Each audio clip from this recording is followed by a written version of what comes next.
What is up, everybody? It's your boy Trey 50 Daniel. Today, I just kind of wanted to talk about the new NVIDIA graphics cards, the 30 series that they just unveiled, the RTX 30 series, and I kind of want to just look at it from a consumer perspective, and I want to look at it as an average consumer. I'm not gonna like break down specs and all that. There's plenty of other channels to do that kind of stuff. I just kind of want to look at it like as far as a consumer, kind of thinking about what I want to do, and as far as this series, of course, I want to kind of weigh all our options here because they give you, they have the 3070, the 3080, and the 3090, as you see right here, and all of these, are going to be based on the performance specs, infinitely better than the 20 series. The 20 series really didn't give much performance over the 10 series, so there wasn't really a lot of reason for people to upgrade unless you just wanted the RTX. But it seems like, as far as gaming performance and everything, that these are going to be much higher performance. But the thing that you need to look at here is we've got the 3070 at $499. I really like that price point. For me personally, that price point looks really nice. It would be nice to replace my 1070. I've kind of just held on to that. It would be nice to replace my 1070 with potentially a 3070. But then again, I also look at this. This is, this one's 500. This one's 700. And who knows if that's going to be better for some of the cards that are not the Founders cards. Founders cards these Founder cards may be a little bit more expensive than the actual consumer cards, so I don't know how that's going to be. That's something that I'm kind of taking a wait and see approach with this. Definitely out of my price range, but I'm sure there are people who are enthusiasts. Real, bleeding edge people who really want this kind of thing, because it's crazy that it has 24 gigs of VRAM. That's insane. That's insane. I mean, if I just had the money, I probably would drop it on this. No lie, I'm not even gonna front.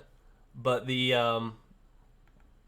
my opinion of this is that 3070 is probably your best price. The only thing that sucks is I don't know why they make these the longest wait. I mean, why is the 3080 first? And why is 3090 next and then 3070 last? Why don't they just have these be first? I mean, I think it's probably because they're afraid of they're probably trying to ramp up production because they know these are probably going to be the highest sellers. That's my opinion. I think they're probably thinking that most people are going to be able to afford and reasonably afford the 3070s. So they're like, okay, well, some people might be able to save up $500 to buy these in October, and we'll have to ramp up enough production to be able to meet the demand. That's the assumption, but as far as this goes, the ray tracing.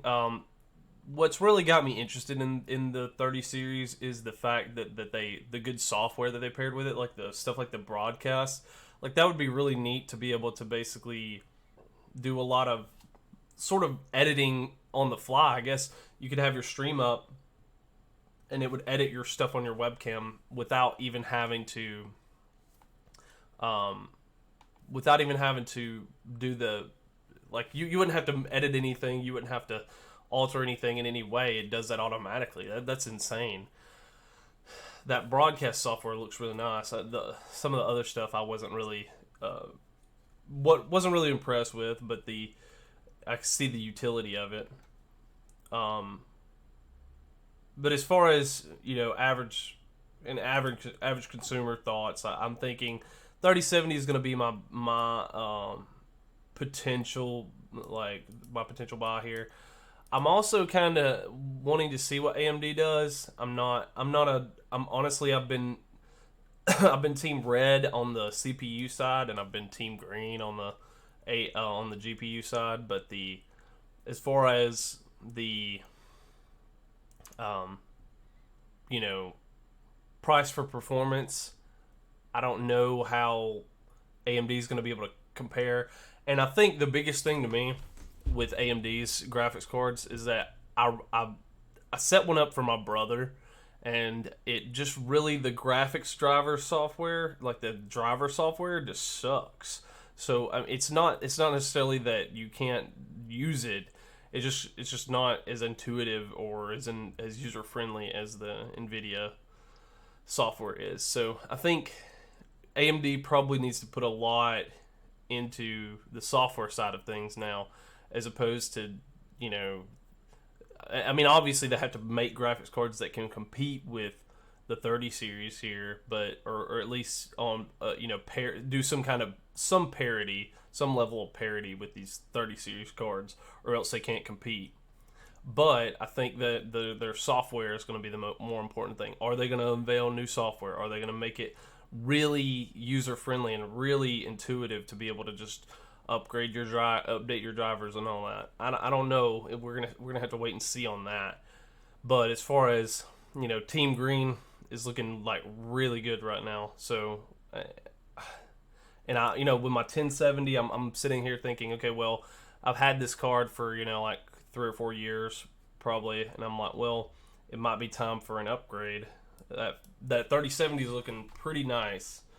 Not gonna lie. But those are just my thoughts. You know, 3080 might be a little bit out of my price range. Obviously, I can afford it, but I think that you know, 3070 is probably more my speed, and it's still going to get more performance. This 3070, they literally showed on the chart. If I can see, I don't know if they have the chart here, but they showed the chart, and it was above the actual 2080 Ti, which is insane. So the performance is just way greater. Yeah, so I don't know if they have that chart, but they just have some of the charts about performance in games and stuff like that. But as far as that, you know, yeah, there's the broadcast app, really nice. But as far as it goes, I think my opinions on it, I really like the 30 series cards, and I might be picking one up. It just depends. I'm also, you know, considering the new console system, you know, the consoles, new systems, trying to figure out what's the better bet. I mean, I use my PC a good bit, but I also don't. I don't always game on it. I know a lot of people who are just kind of average Joes that I play games with that are you know, they don't want to invest and make a PC, build a PC. So as far as being able to play with people, it's a lot better for me to be on a gaming console. But there are also, you know, it's also getting where crossplay is more reasonable. So I don't know. We'll see on that front. But I'm thinking I may have to at least. I may at least wait and see what see if these prices may drop slightly as time goes on, or if they go up.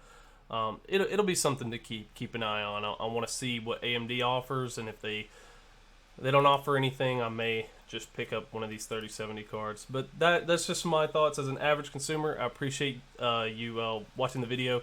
Let me know if you like the content. Please subscribe to the channel. I'm gonna be trying to do, you know, some videos sort of like this, just kind of talking about different topics that I find interesting.